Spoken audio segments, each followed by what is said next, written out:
فرزند زہرا یہ حالات برے ہیں۔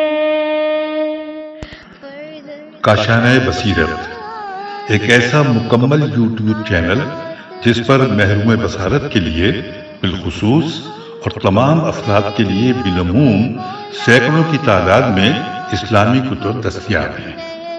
لہذا گزارش ہے کہ آپ اپنی ذمہ داری نبھاتے ہوئے کاشانۂ بصیرت کو سبسکرائب کرنے کے ساتھ ساتھ بیل آئیکن کو پریس کیجیے تاکہ آپ علم کے حصول کے ساتھ ساتھ مذہب اہل بیت کی اشاعت میں بھی اہم کردار ادا کرتے رہیں۔ کاشانۂ بصیرت، کاشانۂ بصیرت، کاشانۂ بصیرت۔ فرزند زہرا یہ حالات برے ہیں۔ اعوذ باللہ من الشیطان الرجیم، بسم اللہ الرحمن الرحیم۔ السلام علیکم ورحمۃ اللہ وبرکاتہ۔ محترم سامعین کرام، میں بن ذوالفقار کاشانۂ بصیرت یوٹیوب چینل کے پلیٹ فارم سے ایک مرتبہ پھر آپ کی خدمت میں حاضر ہوں۔ میں اور آپ مل کر تفسیر کوثر جلد نمبر 7 پڑھ رہے ہیں۔ اب اس جلد کی لاسٹ سورہ رہ گئی ہے اور وہ ہے سورہ غافر۔ اب تک اس سلسلے کی 27 ریکارڈنگز آپ کی خدمت میں پیش کی جا چکی ہیں۔ آج یہ سلسلے کی 28ویں ریکارڈنگ ہے۔ تو آئیے آج ہم سورہ غافر کی ابتدا کرتے ہیں۔ بسم اللہ الرحمن الرحیم۔ اس سورۃ المبارکہ کو المؤمن اس لیے کہتے ہیں کہ اس میں مومن آل فرعون کا ذکر ہے۔ چنانچہ اس سورہ میں مومن آل فرعون کا موقف بڑے اہتمام کے ساتھ 10 سے زائد آیات میں اللہ تعالیٰ نے ذکر فرمایا ہے۔ فضیلت سورہ ہائے حامیم یہ ایک ہیڈنگ ہے، اور اس کے بعد لکھا ہے کہ 7 سورہ ہائے قرآن یعنی سورہ المؤمن، السجدہ، الشورى، الزخرف، الدخان اور الجاثیہ اور الاحقاف کی ابتدا حروف مقطعات حامیم سے ہوتی ہے۔ ان سورہ ہائے قرآن کو حوامیم کے نام سے یاد کیا جاتا ہے، جن کی چند ایک خصوصی فضیلت اور اہمیت ہے۔ ذیل میں ہم اس موضوع پر چند احادیث کا ذکر کرتے ہیں۔ زر بن حبیش یا زر بن حبیش راوی ہیں، کہتے ہیں میں نے کوفے کی جامع مسجد میں حضرت امیر المؤمنین علیہ السلام کی خدمت میں قرآن کی اول سے لے کر آخر تک تلاوت کی۔ جب میں سورہ ہائے حوامیم تک پہنچا تو آپ علیہ السلام نے فرمایا تو قرآن کی زیبائشوں تک پہنچ گیا ہے، اور یہ ریفرنس دیا گیا مستدرک الوسائل پیج نمبر 377 جلد نمبر 4 سے۔ مزید برآں لکھتے ہیں کہ انس بن مالک راوی ہیں، رسول اللہ صلی اللہ علیہ وآلہ وسلم نے فرمایا حوامیم قرآن کی زینت ہیں، اور یہ بھی مستدرک الوسائل جلد نمبر 4 سے پیج نمبر 218 سے لیا گیا ہے۔ مزید ایک اور روایت لکھی ہے کہ رسول اللہ صلی اللہ علیہ وآلہ وسلم سے روایت ہے کہ حوامیم کی تعداد 7 ہے اور جہنم کے دروازے بھی 7 ہیں۔ جہنم، الحطمہ، لظی، سعیر، سقر، حاویہ، جہیم۔ قیامت کے دن ان میں سے ہر سورہ جہنم کے ان دروازوں میں سے ایک کے آگے کھڑی ہوگی اور ایمان کے ساتھ ان سورہ ہائے قرآن کے پڑھنے والوں کو آتش کی طرف جانے نہیں دے گی۔ یہ ایک سربستہ راز ہے کہ ان 7 صورتوں کی ابتدا حامیم سے ہوتی ہے۔ ان کی ابتدا میں حروف مقطعات کی وحدت کس بات کی علامت ہے؟ کیا حروف مقطعات کی وحدت ان سورہ ہائے مبارکہ میں مضامین کی وحدت کی علامت ہے یا کسی اور خصوصیت کی وحدت ہے؟ احادیث میں ان سورہ ہائے مبارکہ کو دیباج القرآن، قرآن کی زینت، ریحانۃ القرآن یعنی قرآن کا گلدستہ فرمایا ہے۔ ایک راز ہے جو تشنہ حقیقت ہے۔ تو آئیے ہم باقاعدہ سورہ غافر یعنی سورہ مؤمن کی ابتدا کرتے ہیں۔ بسم اللہ الرحمن الرحیم۔ حامیم تنزیل الکتاب من اللہ العزیز العلیم غافر الذنب وقابل التوب شدید العقاب ذی الطول لا الہ الا ہو الیہ المصیر۔ بنام خدائے رحمان الرحیم۔ حروف مقطعات سے حامیم۔ اس کتاب کی تنزیل بڑے غالب آنے والے دانا اللہ کی طرف سے ہے۔ جو گناہ معاف کرنے والا اور توبہ قبول کرنے والا، شدید عذاب دینے والا اور بڑے فضل والا ہے۔ اس کے سوا کوئی معبود نہیں، اسی کی طرف پلٹ کر جانا ہے۔ تشریحی کلمات میں ایک کلمہ لکھا ہے جس کی تشریح لکھی ہے، اور کلمہ ہے الطولی۔ یہ لفظ فضل و احسان کے معنی میں استعمال ہوتا ہے، اور ان آیات کی تفسیر میں لکھا ہے کہ تنزیل الکتاب، یہ کتاب اس ذات کی نازل کردہ ہے جس کے یہ اوصاف ہیں۔ اب اوصاف نیچے پوائنٹ آؤٹ کیے گئے ہیں، جوٹ ڈاؤن کیے گئے ہیں، اور لکھا ہے الف العزیز، العزیز وہ ہر چیز پر غالب آنے والا ہے، لہٰذا کوئی کلام ایسا نہ ہوگا جو اس کے کلام پر غالب آ سکے۔ بے میں لکھا ہے العلیم، وہ ایسا دانا ہے، کائنات کے کسی گوشے میں کوئی چیز اس سے پوشیدہ نہ ہوگی، لہٰذا اس کتاب میں کسی قسم کی علمی خامی نہیں ہوگی۔ پھر تیسرا پوائنٹ ہے جیم، غافر الذنب، گناہوں سے درگزر کرنے والے کی طرف سے ہے کہ وہ بہت سے گناہوں سے از خود درگزر فرماتا ہے۔ جیم کے بعد ہے دال، چوتھا پوائنٹ قابل التواب، قابل التوبی، وہ توبہ قبول کرنے والا ہے، اور کہ کوئی مشرک یا مجرم اپنے شرک اور جرم کو چھوڑ کر اس کی بارگاہ کی طرف رجوع کرے تو وہ معاف کرنے والا ہے۔ پھر ہے آخری نقطہ شدید العقاب، ساتھ منکرین، معاندین اور کفر پر ڈٹ جانے والوں سے خوب انتقام بھی لینے والا ہے، لیکن اس کی نوبت غافر الذنبی اور قابل التوبی کے بعد آتی ہے۔ دعائے امیر المؤمنین علیہ الصلاۃ والسلام میں آیا ہے، اور یہ ریفرنس ہے بحار الانوار پیج نمبر 239 سے۔ مولا فرماتے اے وہ ذات جس کی رحمت اس کے غضب سے پہلے، بہت پہلے ہے، اے وہ ذات جس کی رحمت اس کے غضب سے بہت پہلے ہے۔ مزید لکھتے ہیں نیکسٹ جو لکھا ہوا ہے ذی الطولی، بڑے فضل و کرم والا ہے، قابل توجہ ہے کہ شدید العقاب کے بعد بھی اس کے فضل و کرم سے مایوس نہیں ہونا چاہیے کہ اگر ایک منکر اور معاند اپنے کفر پر ایسے ڈٹ جاتا ہے کہ شدید العقاب کا سزاوار ٹھہرتا ہے، تاہم ابھی اللہ کے فضل و کرم کی طرف واپس آنے کی گنجائش موجود ہے۔ اس آیت میں رحمت کے 3 اوصاف کے درمیان غضب کی ایک صفت بیان ہوئی ہے۔ ما يجادل في آيات الله إلا الذين كفروا فلا يغررك تقلبهم في البلاد۔ اللہ کی آیات کے بارے میں صرف کفار ہی جھگڑتے ہیں، لہٰذا ان کا شہروں میں چلنا پھرنا آپ کو دھوکے میں نہ رکھے۔ اس آیت کی تفسیر میں لکھتے ہیں کہ ما یجادل فی آیات اللہ، جب آیات الہی اپنی حقانیت کے واضح اور غیر مبہم دلائل کے ساتھ انسانیت کو حق اور نجات کی دعوت پیش کرتی ہیں، تو جن کی فطرت سلیم، عقل اور وجدان بیدار ہیں، وہ ان آیات سے اپنی نجات کا راستہ پا لیتے اور حق کی طرف آ جاتے ہیں۔ البتہ جو لوگ کفر میں رسوخ رکھتے اور حق کے خلاف ڈٹ جاتے ہیں، وہ ان آیات سے متاثر ہونے کے بجائے ان میں کج بحثی شروع کر دیتے ہیں اور حق ٹھکرا دیتے ہیں۔ مزید برآں لکھتے ہیں فلا یغررک تقلبہم فی البلاد، مختلف ممالک میں ان کی رفت و آمد، ان کے دندناتے پھرنے اور ان کی پرتعیش زندگی سے کہیں اس دھوکے میں آ جاؤ کہ ہم لوگ حق پر ہیں تو محروم کیوں ہیں، وہ اگر باطل پر ہیں تو عیش و عشرت میں کیوں ہیں۔ اس دھوکے میں نہ آؤ کہ وہ عذاب الہی سے بچ گئے ہیں اور آیات الہی سے جنگ کرنے کے باوجود انہیں کوئی سزا نہیں ملے گی۔ ایسا ہرگز نہیں ہے، بلکہ انہیں مہلت مل رہی ہے تاکہ وہ اپنے جرم میں اضافہ کرے اور مومنین کے ایمان کی آزمائش میں اضافہ ہو جائے۔ اہم نکات میں لکھتے ہیں کہ مومن کو اہل باطل کی وقتی اچھل کود سے متاثر نہیں ہونا چاہیے۔ جرم کے باوجود مہلت ملنا بہت بڑے عذاب کا پیش خیمہ ہے۔ كذبت قبلهم قوم نوح والأحزاب من بعدهم وهمت كل أمة برسولهم ليأخذوه وجادلوا بالباطل ليدحضوا به الحق فأخذتهم فكيف كان عقاب۔ ان سے پہلے نوح کی قوم اور ان کے بعد کے گروہوں نے بھی انبیاء کی تکذیب کی ہے، اور ہر امت نے اپنے رسول کو گرفتار کرنے کا عزم کیا اور باطل ذرائع سے جھگڑتے رہے تاکہ اس سے حق کو زائل کر دیں، تو میں نے انہیں اپنی گرفت میں لیا، پس دیکھ لو میرا عذاب کیسا تھا۔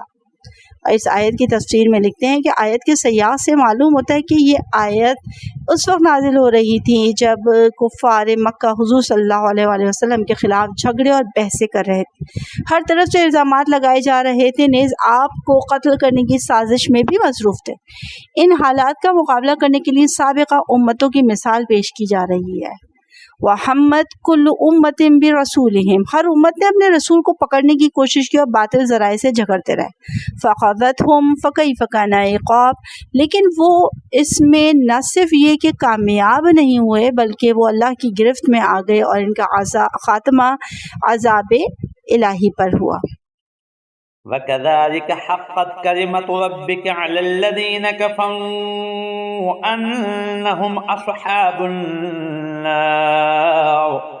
اور اسی طرح کفار کے بارے میں آپ کے پروردگار کا یہ فیصلہ حتمی ہے کہ وہ اہل دوزخ ہیں۔ تفسیر میں لکھتے ہیں کہ جس طرح سابقہ امتوں میں تکذیب، جھگڑا کرنے والوں اور اپنے رسول کو شہید کرنے کی سازش کرنے والوں کو اللہ نے اپنی گرفت میں لے لیا ہے، کذالک اسی طرح آپ کی قوم میں بھی ایسے ہی لوگوں پر اللہ کا فیصلہ اٹل ہو چکا ہے۔ حقت کلمت ربک، ایک اٹل فیصلے کی خبر ہے کہ ان کا بھی وہی انجام ہوگا۔ اہم نکات میں لکھتے ہیں کہ جرم اور مکافات جرم میں قانون سب کے لیے یکساں ہے۔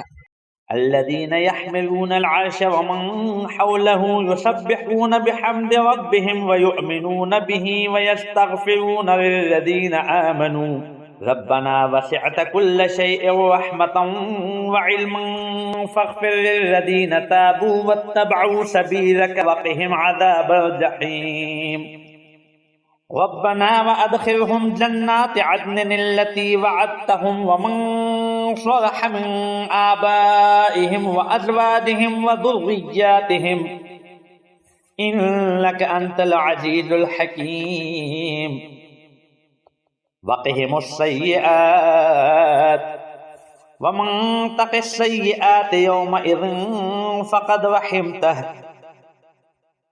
وذلك هو الفوز العظيم۔ جو فرشتے عرش کو اٹھائے ہوئے ہیں اور جو فرشتے اس کے ارد گرد ہیں سب اپنے رب کی ثنا کے ساتھ تسبیح کر رہے ہیں اور اس پر ایمان لائے ہیں اور ایمان والوں کے لیے مغفرت طلب کر رہے ہیں۔ ہمارے پروردگار تیری رحمت اور علم ہر چیز کا احاطہ کیے ہوئے ہے، بس ان لوگوں کو بخش دے جنہوں نے توبہ کی ہے اور تیرے راستے کی پیروی کی ہے، اور انہیں عذاب جہنم سے بچا لے۔ آیت نمبر 8 کہہ رہی ہے، ہمارے پروردگار انہیں ہمیشہ رہنے والی جنتوں میں داخل فرما جن کا تو نے ان سے وعدہ کیا ہے، اور ان کے باپ دادا اور ان کے ازواج اور ان کی اولاد میں سے جو نیک ہو انہیں بھی تو یقیناً بڑا غالب آنے والا حکمت والا ہے۔ آیت نمبر 9 کہہ رہی ہے، اور انہیں برائیوں سے بچا، اور جسے تو نے اس روز برائیوں سے بچا لیا اس پر تو نے رحم فرمایا، اور یہی تو بڑی کامیابی ہے۔ ان آیات کی تفسیر میں لکھتے ہیں کہ الذین یحملون العرش، اللہ تعالیٰ کو کسی محسوس تخت کی ضرورت نہیں ہے، وہ تو اس وقت بھی اپنی پوری ملکوتی طاقت و قوت کے ساتھ موجود تھا جب عرش و کرسی اور کوئی چیز وجود میں نہیں آئی تھی۔ حضرت امام جعفر صادق علیہ السلام سے روایت ہے، اللہ اس وقت بھی تھا جب تھا بھی نہ تھا، پھر زمان و مکان کو خلق فرمایا۔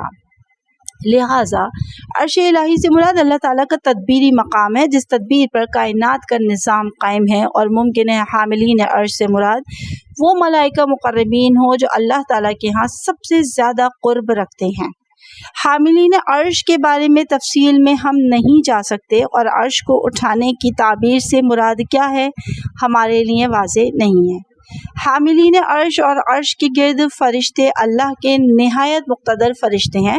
مکے کے طاغوتیوں کے مقابلے میں بے بس اور دل شکستہ مومنین کو حوصلہ دیا جا رہا ہے کہ تم رنجیدہ اور دل شکستہ نہ ہو۔ حاملین عرش الہی اور عرش کے گرد و پیش رہنے والے اللہ کے مقتدر ترین ملائکہ تمہارے ساتھ ہیں۔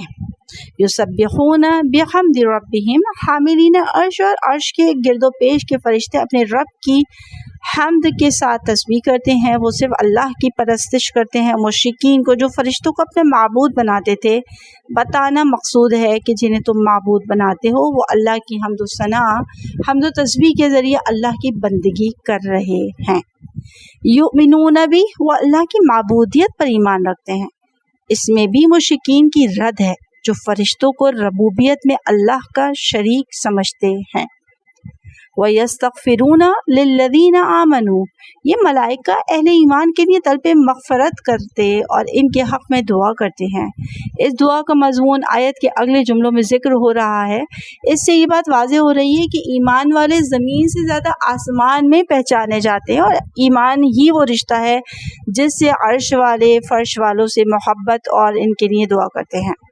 مزید لکھتے ہیں ربنا وسعت کل شیء رحمتا وعلما، اے ہمارے مالک تیری رحمت اور تیرا علم کل کائنات کی ہر چیز سے وسیع تر ہے۔ آنے والے دعائیہ جملوں سے پہلے اللہ تعالیٰ کی صفات کے ذریعے حمد و ثنا ہو رہی ہے، جن دو صفات کا آنے والے دعا سے تعلق ہے۔ یعنی ہم اس ذات سے دعا کر رہے ہیں جس کی نہ رحمت میں کمی ہے کہ کسی کو ملے کسی کو نہ ملے، نہ علم میں کمی ہے کہ کسی محتاج کا علم ہو جائے اور کسی کا نہ ہو۔ ذیل میں فرشتوں کے حق میں عرش والوں کی دعا مذکور ہے۔ فغفر، اب یہاں مختلف انہوں نے نکات لکھے ہیں یعنی دعائیں لکھی ہیں تو میں پڑھتی جا رہی ہوں۔ الف ہے پہلا پوائنٹ، فغفر للذین تابوا واتبعوا سبیلک، اے اللہ ان لوگوں کو بخش دے جنہوں نے کفر و شرک سے یا گناہ سے توبہ کر کے تیری راہ کو اختیار کیا ہے۔ دوسرا نقطہ ہے، دوسری دعا وقیہم عذاب الجحیم، ان کی توبہ قبول کر کے ان کو معاف کرنے کا نتیجہ یہ ہوگا کہ وہ جہنم کے عذاب سے بچ جائیں گے۔ جیم ہے ربنا وادخلہم جنات عدن، اے ہمارے مالک انہیں عدن کی جنتوں میں داخل فرما جس کا تو نے اپنے رسولوں کے ذریعے وعدہ فرمایا ہے۔ دال میں لکھتے ہیں ومن صلح من آبائہم، ان مؤمنین کے باپ دادا کو بھی جنت عدن میں داخل فرما جن میں جنت جانے کی صلاحیت ہو، یعنی وہ مشرک و کافر نہ مرے ہوں۔ اس صورت میں ان میں یہ صلاحیت نہیں آتی کہ وہ جنت میں داخل ہوں، بلکہ وہ بھی ہیں مؤمن لیکن اس درجے کے نہیں ہیں جس درجے کی ان کی اولاد ہے۔ دعا یہ ہے کہ مالک ان کے باپ داداؤں کو بھی ان کے درجے میں لا۔ قابل توجہ بات یہ ہے کہ قیامت کے دن نیک اولاد کام آتی ہے۔ اس آیت سے آیا یوم لا ينفع مال ولا بنون الا من اتى اللہ بقلب سلیم، اس روز نہ مال کچھ فائدہ دے گا اور نہ اولاد، سوائے اس کے کہ جو اللہ کے حضور قلب سلیم لے کر آئے۔ یہ ہے سورہ شعراء کی آیت نمبر 88 سے 89۔ لکھتے ہیں کہ اس کا یہ مفہوم درست ہو جاتا ہے کہ اگر قلب سلیم لے کر آئے تو مال اور اولاد نفع دے سکتی ہے۔ قیامت کے دن اولاد اس جگہ کام آتی ہے جہاں اولاد کا درجہ باپ سے بالا تر ہو، تو اولاد اپنے آبا و اجداد کی شفاعت کر کے انہیں اپنے درجے پر لے جائے گی۔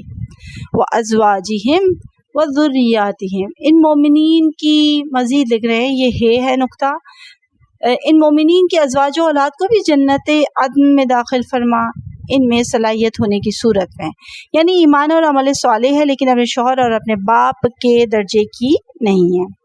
مزید آگے لکھتے ہیں کہ اللہ کے مقتدر فرشتوں کی اس دعا سے یہ بات واضح ہو جاتی ہے کہ قیامت کے دن اولاد اپنے باپ دادا کی اور باپ دادا اپنی اولاد کی، شوہر اپنی زوجہ کی اور زوجہ اپنے شوہر کی شفاعت کر کے اپنے درجے میں ساتھ لے جا سکتی ہے۔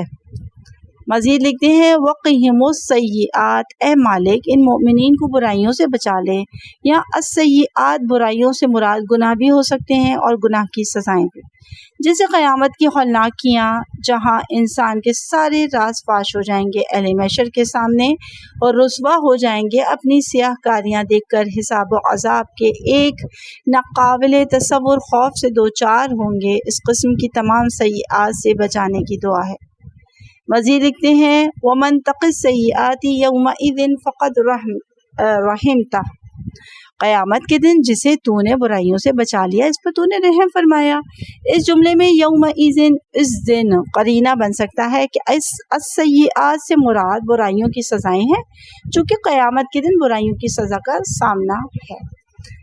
مزید لکھا ہے کہ وذالک هو الفوز العظیم، جو قیامت کی ہولناکیوں سے بچتا ہے وہ ایسی عظیم ابدی اور دائمی کامیابی حاصل کرتا ہے جس سے بڑی کامیابی قابل تصور نہیں ہے۔ اہم نکات میں 3 نقطے لکھے ہیں۔ دعائیں ملائکہ اور شفاعت کے لیے صالح اور اہل ہونا شرط ہے۔ قیامت کی ہولناکیوں سے نجات ہے۔ نیک اور صالح لوگوں کو قیامت کے دن صالح اولاد فائدہ دے سکتی ہے۔ ان الذين كفروا ينادون لمقت الله اكبر من مقتكم انفسكم اذ تدعون الى الايمان فتكفرون۔ جنہوں نے کفر اختیار کیا بلا شبہ انہیں پکار کر کہا جائے گا آج جتنا تم اپنے آپ سے بیزار ہو رہے ہو اللہ اس سے زیادہ تم سے اس وقت بیزار تھا جب تمہیں ایمان کی طرف دعوت دی جاتی تھی اور تم کفر کرتے تھے۔ اس آیت کی تفسیر میں لکھتے ہیں کہ قیامت کے دن کافروں کو اپنے کفر کا نتیجہ نظر آئے گا تو بڑی ندامت کے ساتھ اپنے جرائم پر اپنے آپ کو کوستے ہوں گے۔ اس وقت ندا آئے کہ آج اپنے جرائم دیکھ کر جتنا تم اپنے آپ سے بیزار ہو رہے ہو اس سے زیادہ اللہ تم سے بیزار ہو رہا تھا جب اللہ تمہیں اپنی طرف بلا رہا تھا اور تم کفر اختیار کر کے اللہ سے منہ موڑتے تھے۔ اللہ ہادیان برحق کے ذریعے اپنی رحمتوں کا دروازہ کھول رہا تھا اور تم ان کا مذاق اڑا رہے تھے۔ اہم نکات میں لکھتے ہیں کہ جو دنیا میں اللہ کی دعوت سے بیزار ہوتے ہیں قیامت کے دن اللہ ان سے بیزار ہوگا۔ قالوا ربنا امتنا اثنتين واحييتنا اثنتين فاعترفنا بذنوبنا فهل الى خروج من سبيل۔ وہ کہیں گے اے ہمارے پروردگار تو نے ہمیں 2 مرتبہ موت اور 2 مرتبہ زندگی دی ہے، اب ہم اپنے گناہوں کا اعتراف کرتے ہیں تو کیا نکلنے کی کوئی راہ ہے؟ اس کی تفسیر میں لکھتے ہیں کہ قالوا ربنا امتنا اثنتين، کفار اس پکار کے جواب میں کہیں گے 2 مرتبہ موت اور 2 مرتبہ کی زندگی کے بعد تو ہم حقیقت کو سمجھ گئے ہیں، اب اعتراف گناہ کے مرحلے پر آ گئے ہیں۔ بعض کے نزدیک پہلی موت وہ ہے جو دنیا میں آتی ہے، پھر برزخی زندگی پہلا آیا ہے، پھر برزخی زندگی کو دوسری موت دی جاتی ہے، پھر قیامت کی زندگی دوسرا آیا ہے۔ لیکن بعض کے نزدیک پہلی موت وہ ہے جو اس زندگی سے پہلے تھی، جیسا کہ اللہ تعالیٰ نے فرمایا کیف تکفرون باللہ وکنتم امواتا فاحیاکم، سورہ بقرہ کی آیت نمبر 28۔ اللہ کے بارے میں تم کس طرح کفر اختیار کرتے ہو حالانکہ تم بے جان تھے، اللہ نے تمہیں حیات دی۔ اس آیت کے مطابق پہلی زندگی دنیاوی زندگی ہے، دوسری موت وہ ہے جو دنیاوی زندگی کا خاتمہ کرے، اور دوسری حیات قیامت کی زندگی ہے۔ یہی نظریہ ہمارے نزدیک قرین واقع ہے۔ مزید لکھتے ہیں کہ جب ان کافروں کو دوسری بار زندہ کیا جائے گا تو پردے ہٹ چکے ہوں گے، حقائق سامنے آ جائیں گے تو اپنے گناہوں کا اعتراف کریں گے۔ فہل الی خروج من سبیل، اس ہولناک عذاب کا منظر دیکھ کر مایوسانہ استفہامیہ جملے کہیں گے کیا اس عذاب سے نکلنے کا کوئی راستہ ہے؟ خود انہیں معلوم ہو چکا ہوگا کہ کوئی راستہ نہیں ہے۔ اہم نکات میں لکھتے ہیں کہ مشاہدہ عذاب کے بعد آرزوئے نجات ہر کافر کرے گا۔ ذالکم بأنہ اذا دعی اللہ وحدہ کفرتم وَإِن يُشْرَكْ بِهِ تُؤْمِنُوا فَالْحُكْمُ لِلَّهِ الْعَلِيِّ الْكَبِيرِ۔ ایسا اس لیے ہوا کہ جب خدائے واحد کی طرف دعوت دی جاتی تھی تو تم انکار کرتے تھے، اور اگر اس کے ساتھ شریک ٹھہرایا جاتا تو تم مان لیتے تھے۔ بس آج فیصلہ برتر بزرگ اللہ کے پاس ہے۔ تفسیر میں لکھتے ہیں کہ ذالکم بأنہ، اس عذاب سے نکلنے کے سارے راستے تم نے دنیا میں بند کر دیے تھے۔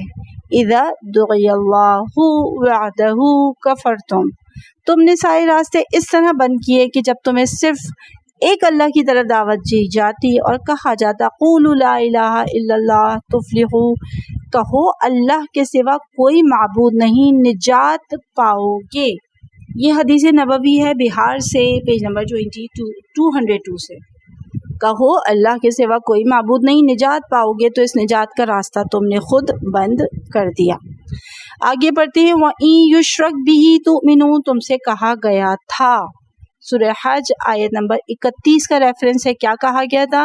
مَن يُشْرِكْ بِاللَّهِ فَكَأَنَّمَا خَرَّ مِنَ السَّمَاءِ فَتَخْطَفُهُ الطَّيْرُ، جو اللہ کے ساتھ شریک ٹھہراتا ہے تو وہ ایسا ہے گویا آسمان سے گر گیا پھر اسے پرندے اچک لیں۔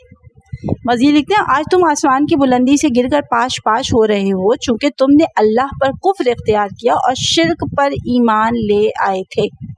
فالحکم للہ العلی الکبیر، آج فیصلہ اسی خدائے واحد کے ہاتھ میں ہے جو ہر طاقت و قوت سے بالاتر قوت کا مالک ہے اور اپنی کبریائی میں بھی یکتا ہے۔ اہم نکات میں لکھتے ہیں کہ مشرک نجات کے سارے راستے دنیا میں بند کر کے جاتا ہے۔ هو الذی یریکم آیاتہ وینزل لکم من السماء رزقا وما یتذکر الا من ینیب، وہ وہی ہے جو تمہیں اپنی نشانیاں دکھاتا ہے اور آسمان سے تمہارے لیے رزق نازل فرماتا ہے، اور نصیحت تو صرف وہی حاصل کرتا ہے جو اس کی طرف رجوع کرتا ہے۔ اس آیت کی تفسیر میں لکھتے ہیں، هو الذی یریکم آیاتہ، اللہ نے اس کائنات آفاق و انفس میں اپنی ایک نہیں بے شمار نشانیاں دکھائی ہیں جو اللہ کی ربوبیت، وحدانیت اور مدبریت پر دلالت کرتی ہیں۔ کسی غیر ایک خدا معبود کی طرف ایک آیت دکھاؤ، ھذا خلق اللہ فارونی ماذا خلق الذین من دونی، یہ ہے اللہ کی تخلیق، اب ذرا مجھے دکھاؤ اللہ کے سوائے دوسروں نے کیا پیدا کیا ہے۔ یہ ہے سورہ لقمان کی آیت نمبر 11۔ مزید لکھتے ہیں کہ اس جگہ حضرت علی علیہ السلام سے روایت ہے کہ اگر کوئی اور معبود ہوتا تو اس کی طرف سے رسول آتے اور اس کی مملکت کے آثار دکھائی دیتے، اور یہ ریفرنس ہے وسائل الشیعہ پیج نمبر 175 سے۔ وَيُنَزِّلُ لَكُم مِّنَ السَّمَاءِ رِزْقًا، اللہ تعالیٰ کی تدبیری نشانیوں میں ایک اہم اور سب کے لیے محسوس نشانی روزی کی فراہمی ہے۔ یہ روزی اللہ آسمان سے فراہم کرتا ہے، جو آسمان خود مشرکین کے اعتراف کے مطابق اللہ کا بنایا ہوا ہے۔ پہلے بھی متعدد آیات میں اس بات کا ذکر آیا ہے کہ روزی کے بیشتر اسباب آسمان سے فراہم ہوتے ہیں، مثلا ہوا، دھوپ، بارش اور بجلی۔ بجلی کی چمک سے فضا میں نائٹروجن زمین میں پر بارش کے پانی کے ذریعے گرتی ہے اور قدرتی کھاد کی صورت میں زمین کو سرسبز کرتی ہے۔ وَمَا يَتَذَكَّرُ إِلَّا مَن يُنِيبُ، ان سے آگاہ وہی ہو سکتے ہیں جو عناد اور ہر دھرمی چھوڑ کر ان نشانیوں میں غور کریں۔ ہر دھرمی کے ساتھ کسی کی فکر و ذکر فعال نہیں ہو سکتی۔ فادعوا اللہ مخلصین لہ الدین ولو کرہ الکافرون، پس دین کو صرف اس کے لیے خالص کر کے اللہ ہی کو پکارو اگرچہ کفار کو برا لگے۔ اس آیت کی تفسیر ہے فادعوا اللہ، پس اگر غیر خدا کے معبود و مدبر ہونے پر کوئی ایک علامت بھی نہیں ہے تو اس موہوم چیز کو ترک کر کے صرف اللہ کو پکارو۔ مخلصین لہ الدین، دینداری اور نظریے کو صرف اللہ کے لیے خالص کرو، اس میں کسی غیر اللہ کو شامل نہ کرو اور اللہ کی وحدانیت کا برملا اظہار کرو۔ وَلَوْ كَرِهَ الْكَافِرُونَ، دینداری میں کسی کی کراہت اور ناپسندی کی اعتنا نہیں کرنا چاہیے، چونکہ دینداری کا تعلق انسان کی اپنی ابدی نجات سے ہے، کسی شخص یا جماعت کی پسند ناپسند سے اس کا کوئی تعلق نہیں ہے۔ رفیع الدرجات ذو العرش یلقی الروح من امرہ علی من یشاء من عبادہ لینذر یوم التلاق، وہ بلند درجات کا مالک اور صاحب عرش ہے، وہ اپنے بندوں میں سے جس پر چاہتا ہے اپنے حکم سے روح نازل فرماتا ہے تاکہ وہ ملاقات کے دن کے بارے میں متنبع کرے۔ اس کی تفسیر میں لکھتے ہیں کہ رفیع الدرجات، رفیع اگر بمعنی رافع ہے تو معنی یہ ہوں گے کہ وہ اپنے نیک بندوں کے درجات بلند کرنے والا ہے، اور اگر بمعنی المرتفع ہو تو معنی یہ ہوں گے کہ وہ بلند ذات ہے اپنے علم و قدرت اور تمام اوصاف کمالیہ میں۔ ممکن ہے ذو العرش قرینہ بن جائے اور دوسرے معنی کے لیے آگے لکھتے ہیں ذوال عرش، وہ عرش کا مالک ہے۔ ہم نے عرش کی تفسیر اللہ تعالیٰ کے مقام تدبیری سے کی ہے۔ اس کے مطابق ذوال عرش کا مطلب یہ بنتا ہے کہ وہ تدبیر کائنات کا مالک ہے۔ یلقی الروح من امری، روح سے مراد یہاں وحی ہے۔ قرآن میں متعدد مقامات پر وحی کو روح کہا ہے، ملاحظہ سورہ نحل آیت نمبر 2 اور سورہ شورى آیت نمبر 52۔ وحی چونکہ ایک حیات بخش دستور اور انسانیت کے لیے ابدی حیات کی سعادت لے کر آتی ہے، اس لیے وحی کو روح کہا ہے۔ من امری، وحی کا تعلق امر الہی سے ہے، اور امر الہی وہ امر تکوینی ہے جو کن فیکون سے مربوط ہے۔ علی من یشاء، یہ وحی اس ذات پر نازل ہو سکتی ہے جو مشیت الہی کے معیار وحی پر پوری اترتی ہو۔ چونکہ وحی ظاہری حواس پر نہیں اترتی، اس ذات کے مرکزی نقطے پر اترتی ہے جسے قرآن قلب سے تعبیر کرتا ہے۔ آگے لکھتے ہیں کہ لیونذر یوم التلاقی، وحی نازل کرنے کا ہدف بیان ہوا ہے کہ وحی انسان کو ان تمام خطرات سے آگاہ کرتی ہے جو اللہ تعالیٰ سے ملاقات کے لیے حائل اور رکاوٹ ہے۔ یوم ہم باردون لا يخفى على الله منهم شيء لمن الملك اليوم لله الواحد القهار۔ اس دن وہ سب قبروں سے نکل پڑیں گے، اللہ سے ان کی کوئی چیز پوشیدہ نہ رہے گی۔ اس روز پوچھا جائے گا آج کس کی بادشاہت ہے؟ جواب ملے گا خدائے واحد قہار کی۔ تفسیر میں لکھتے ہیں کہ یوم ہم بارزون، اس دن وہ فاش ہو جائیں گے، ان کے تمام اعمال سے پردہ اٹھ جائے گا۔ یہاں پہ ریفرنس دیا گیا یوم تبلی السرائر، اس روز تمام راز فاش ہو جائیں گے، اور یہ یوم تبلی السرائر کہاں سے؟ سورہ طارق کی آیت نمبر 9 ہے۔ آگے بڑھتے ہیں، لا یخفی علی اللہ، ان کے اعمال میں سے کوئی ایک چیز بھی اللہ سے پوشیدہ نہ ہوگی، وہ ان کے ظاہر و باطن سب سے آگاہ ہے۔ لیمن الملک اليوم، دنیا میں طاغوتوں کی سرکشی، سفاکوں کی خوریزی، استحصالیوں کی سازش، ظالموں کی خوخاری اور مفاد پرستوں کی راہزنی کا بازار گرم رہتا تھا۔ آج کسی طاغوت کی جنبش، سفاک کے عذر پیش کرنے، استحصالیوں کی فدیہ ادا کرنے، ظالموں کی خون بہا دینے، مفاد پرستوں کے ذمے موجود قرض چکانے کی مجال نہ ہوگی۔ بتاؤ آج کس کی بادشاہی ہے؟ کائنات پر سناٹا چھایا ہوگا، فضائے کائنات میں ایک سکوت اور جمود طاری ہوگا، عرصہ محشر میں ایک خاموشی چھائی ہوئی ہوگی۔ آگے لکھتے للہ الواحد القہار، اتنے میں ندا آئے گی آج خدائے واحد قہار کی بادشاہی ہے۔ اس ذات کی بادشاہی ہے جو واحد ہونے کے باوجود قہار ہے۔ آج وہ سب مجرمین جو اللہ کی رحمت سے محروم ہیں، اللہ کی قہاریت کی زد میں ہیں۔ اليوم تجزى كل نفس بما كسبت لا ظلم اليوم ان اللہ سریع الحساب۔ آج ہر شخص کو اس کے عمل کا بدلہ دیا جائے گا، آج ظلم نہیں ہوگا، اللہ یقیناً جلد حساب لینے والا ہے۔ تفسیر میں لکھتے ہیں الیوم تجزی کل نفس، آج کا دن یوم جزا ہے، یوم عدالت عظمیٰ ہے۔ آج ہر شخص اپنے عمل کا نتیجہ دیکھنا ہے، اچھا ہے تو اچھا، برا ہے تو برا۔ ہر شخص کا عمل خود سامنے آئے گا، فیصلہ عمل نے خود کرنا ہے۔ لا ظلم اليوم، آج ظلم کی نفی، یعنی ظلم کا وجود متصور نہیں ہے، چونکہ جب فیصلہ خود عمل کے ہاتھ میں ہوگا تو ظلم کا وجود ممکن نہیں ہے۔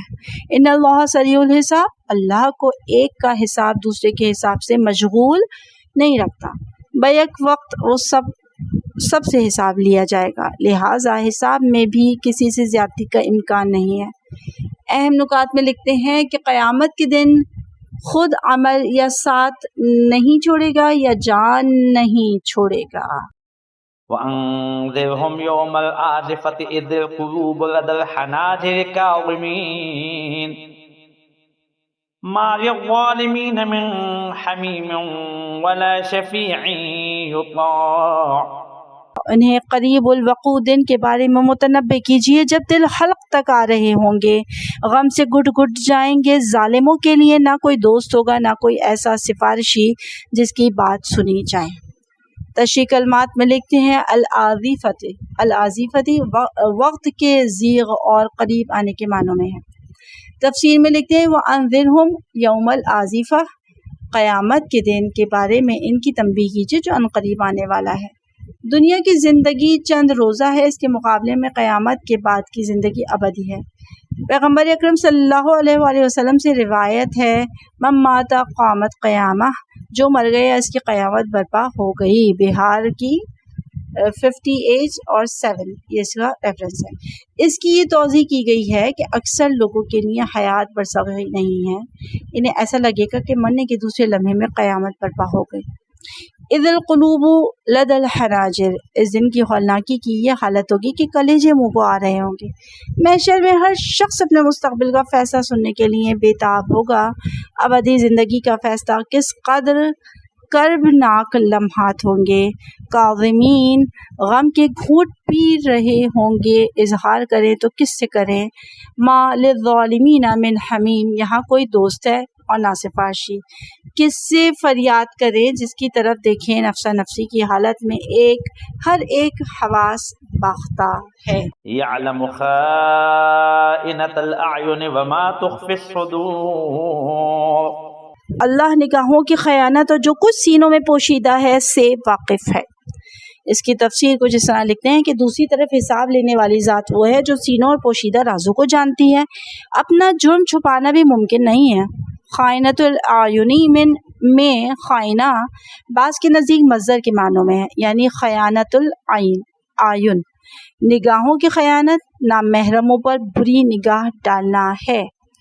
یہاں پر لکھا ہے حدیث میں ہے کہ پہلی نگاہ گناہ نہیں ہے اور دوسری نگاہ گناہ ہے، اور یہ ریفرنس ہے مجمع البیان سے۔ پھر لکھتے ہیں کہ حضرت امام جعفر صادق علیہ الصلوۃ والسلام سے روایت ہے کسی کی طرف چور نگاہ سے دیکھنا کہ ایسا لگے کہ وہ اس کی طرف نہیں دیکھ رہا، یہ نگاہوں کی خیانت ہے، اور یہ لیا گیا نور الثقلین سے، معانی الاخبار صفحہ نمبر 147 سے۔ واللہ یقضی بالحق والذین یدعون من دونه لا يقضون بشیء ان اللہ هو السمیع البصیر، اور اللہ برحق فیصلہ کرتا ہے، اور اللہ کے سوا جنہیں یہ لوگ پکارتے ہیں وہ کسی چیز کا فیصلہ کرنے کے اہل نہیں۔ یقیناً اللہ ہی خوب سننے والا، دیکھنے والا ہے۔ اس آیت کی تفسیر میں لکھتے ہیں کہ واللہ یقضی بالحق، چونکہ تمام فیصلے اسی کے پاس ہیں، خالق وہی، رازق وہی، تدبیر اسی کی، تشریع اسی کی طرف سے، قانون اسی نے دیا ہے، لہٰذا فیصلہ بھی وہی کرے گا۔ غیر اللہ کے پاس مذکورہ چیزوں میں سے کوئی ایک چیز بھی نہیں ہے۔ اولم یسیروا فی الارض فینظروا کیف کان عاقبۃ الذین کانوا من قبلہم كانوا هم أشد منهم قوة وآثارا في الأرض فأخذهم الله بذنوبهم وما كان لهم من الله من واق۔ کیا یہ لوگ زمین پر چلے پھرے نہیں ہیں تاکہ وہ ان لوگوں کا انجام دیکھ لیتے جو ان سے پہلے گزر چکے ہیں؟ وہ طاقت اور زمین پر اپنے آثار چھوڑنے میں ان سے کہیں زیادہ زبردست تھے، بس اللہ نے ان کے گناہوں کی وجہ سے انہیں گرفت میں لے لیا اور انہیں اللہ سے بچانے والا کوئی نہ تھا۔ اس آیت کی تشریح کے لیے ملاحظہ فرمائیے سورہ روم آیت نمبر 9۔ ذلك بأنهم كانت تأتيهم رسلهم بالبينات فكفروا فأخذهم الله إنه قوي شديد العقاب۔ یہ اس لیے کہ ان کے پیغمبر واضح دلائل لے کر ان کے پاس آتے تھے، لیکن انہوں نے انکار کر دیا، پھر اللہ نے انہیں گرفت میں لے لیا۔ اللہ یقیناً بڑا طاقتور، عذاب دینے میں سخت ہے۔ تفسیر میں لکھتے ہیں کہ وہ اللہ کی گرفت میں اس لیے نہیں آئے کہ انہیں حقیقت حال کا علم نہ تھا، انہیں بتانے والا کوئی نہ تھا، ان پر حجت پوری نہ ہوئی، بلکہ یہ سب کچھ ہونے کے بعد ان لوگوں کو نے اپنے کفر پر ڈٹ جانے کا فیصلہ کیا تھا۔ وَلَقَدْ أَرْسَلْنَا مُوسَى بِآيَاتِنَا وَسُلْطَانٍ مُبِينٍ إِلَى فِرْعَوْنَ وَهَامَانَ وَقَارُونَ فَقَالُوا سَاحِرٌ كَذَّابٌ۔ اور بتحقیق ہم نے موسیٰ کو اپنی نشانیوں اور واضح دلائل کے ساتھ بھیجا۔ فرعون اور حامان اور قارون کی طرف تو ان لوگوں نے کہا یہ تو بہت جھوٹا جادوگر ہے۔ ان دونوں آیات کی تفسیر میں لکھتے ہیں کہ وَلَقَدْ أَرْسَلْنَا مُوسَىٰ، ہم نے موسیٰ کو آیات اور سلطان مبین دے کر بھیجا۔ قرآنی استعمالات میں سلطان مبین اس واضح دلیل کو کہتے ہیں جس کے بعد مزید کسی دلیل کی ضرورت نہیں رہتی۔ اس دلیل کو سلطان اس لیے کہا گیا کہ جس کے پاس اس قسم کی دلیل ہوگی وہ بالا دست ہوگا اور مد مقابل زیر ہوگا۔ آیات سے مراد وہ معجزات ہو سکتے ہیں کہ جو حضرت موسیٰ علیہ السلام کو دیے گئے۔ فَلَمَّا جَاءَهُم بِالْحَقِّ مِنْ عِنْدِنَا قَالُوا اقْتُلُوا أَبْنَاءَ الَّذِينَ آمَنُوا مَعَهُ وَاسْتَحْيُوا نِسَاءَهُمْ وَمَا كَيْدُ الْكَافِرِينَ إِلَّا فِي ضَلَالٍ۔ کہ پس جب انہوں نے ہماری طرف سے ان لوگوں کو حق پہنچایا تو وہ کہنے لگے کہ جو اس کے ساتھ ایمان لے آئیں ان کے بیٹوں کو قتل کر دو اور ان کی بیٹیوں کو زندہ رہنے دو، مگر کافروں کی چال اکارت ہی جاتی ہے۔ اس کی تفسیر کچھ اس طرح سے ہے کہ حضرت موسیٰ علیہ السلام کے مبعوث ہونے کے بعد فرعون کی طرف سے یہ حکم صادر ہوتا ہے کہ بنی اسرائیل کے ہاں پیدا ہونے والے ہر بچے کو قتل کر دیا جائے اور بچیوں کو چھوڑ دیا جائے۔ اس کی مزید تشریح چاہتے ہیں تو آپ ملاحظہ کیجئے سورہ اعراف آیت نمبر 141۔ وَقَالَ فِرْعَوْنُ ذَرُونِي أَقْتُلْ مُوسَىٰ وَلْيَدْعُ رَبَّهُ إِنِّي أَخَافُ أَن يُبَدِّلَ دِينَكُمْ أَوْ أَن يُظْهِرَ فِي الْأَرْضِ الْفَسَادَ۔ اور فرعون نے کہا مجھے چھوڑو کہ میں موسیٰ کو قتل کروں اور وہ اپنے رب کو پکارے، مجھے ڈر ہے کہ وہ تمہارا دین بدل ڈالے گا یا زمین میں فساد برپا کرے گا۔ اس آیت کی تفسیر کچھ اس طرح سے ہے کہ وقال فرعون ذرونی اقتل موسیٰ، فرعون کا یہ کہنا کہ مجھے موسیٰ کو قتل کرنے دو بتاتا ہے کہ اس کے سامنے کوئی رکاوٹ تھی، ورنہ وہ بہت پہلے انہیں قتل کر چکا ہوتا۔ سورہ اعراف کی 111 اور سورہ شعراء کی آیت نمبر 36 میں قتل نہ کرنے کی وجہ یہ بتائی ہے کہ جب حضرت موسیٰ نے پہلی بار فرعون کے دربار میں عصا اور ید بیضا کے دو عظیم معجزے دکھائے تو فرعون نے اپنے درباریوں سے پوچھا تھا کہ تمہارا کیا خیال ہے، موسیٰ اور ہارون کے ساتھ کیا کرنا چاہیے؟ تو یہ دونوں جادوگر ہیں۔ تو درباریوں نے رائے دی کہ ارجی و اخاہ، اسے اور اس کے بھائی کو مہلت دو۔ ممکن ہے مہلت کا مشورہ اس لیے دیا ہو کہ اگر فوری قتل کیا جائے تو لوگ انہیں سچے نبی تسلیم کریں گے، بہتر یہ ہے کہ جادو کا توڑ جادو سے کیا جائے۔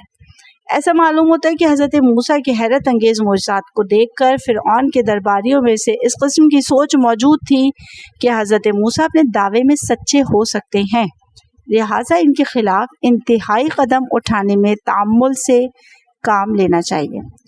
چنانچہ اگلی آیت میں اس مومن کا ذکر آتا ہے جو حضرت موسیٰ کے حق قتل کے حق میں نہ تھے۔ وَلْيَدْعُ رَبَّهُ پوری رعونت اور تکبر کے لہجے میں کہتا ہے میں اسے قتل کرنے لگوں تو وہ اپنے رب کو مدد کے لیے پکارے کہ میرے ہاتھ قتل ہونے سے آ کر بچا لے۔ انی اخاف ان یبدل دینکم، مجھے خطرہ ہے کہ موسیٰ تمہارا دین بدل ڈالے گا۔ اس خطرے کی وجہ یہ تھی کہ فرعونی سلطنت اس کے مذہبی نظریے پہ قائم تھی۔ نظریہ یہ تھا کہ سلطنت و اقتدار کے معبود سورج یعنی اشتار کا زمین میں نمائندہ فرعون ہے، لہٰذا اس کی سلطنت کا جواز اپنے معبود کا نمائندہ ہونا تھا۔ حضرت موسیٰ نے غیر اللہ کی معبودوں کی نفی کی اور خود کے رب العالمین کا نمائندہ یعنی رسول ہونے کا اعلان کیا، تو اس کا مطلب فرعون کے دین و سلطنت کی نفی تھی۔ او ان یظہر فی الارض الفساد، اگر پوری طرح دین تبدیل کرنے میں کامیاب نہ بھی ہوا، اس کی دعوت سے زمین میں فساد ضرور برپا ہوگا۔ موجودہ یک طرفہ نظریہ ختم ہو جائے گا، دو نظریے وجود میں آئیں گے، اس طرح ملک میں فساد برپا ہوگا۔ فساد کے خطرے کا احساس ثابت کرتا ہے کہ حضرت موسیٰ کی دعوت کو پذیرائی مل رہی تھی اور فرعون کی سلطنت کا یہ پروپیگنڈا کہ وہ یہ جادوگر ہے مؤثر واقع نہیں ہو رہا تھا۔ اس کے ساتھ ہی یہاں پہ ہم روکتے ہیں۔ اس دعا کے ساتھ اختتام کرتی ہوں کہ پروردگار عالم ہمارے علم، عمل اور اخلاص میں اضافہ فرمائے، ہماری زندگیوں جان و مال میں برکت عطا فرمائے، ہمیں اہل بیت کے راستے پر ثابت قدم رکھے، ہمیں ہمیشہ قرآن اور اہل بیت سے متمسک رکھے، اور ہمارے زمانے کی سب سے بڑی دعا کہ پروردگار عالم ہمارے زمانے کے امام کا جلد از جلد ظہور فرما دیں۔ اللہم صلی علی محمد وآل محمد وعجل فرجہم۔ اپنا اور اپنے پیاروں کا بہت زیادہ خیال رکھیے گا۔ مجھے یعنی بن ذوالفقار کو اجازت دیجیے۔ اللہ حافظ۔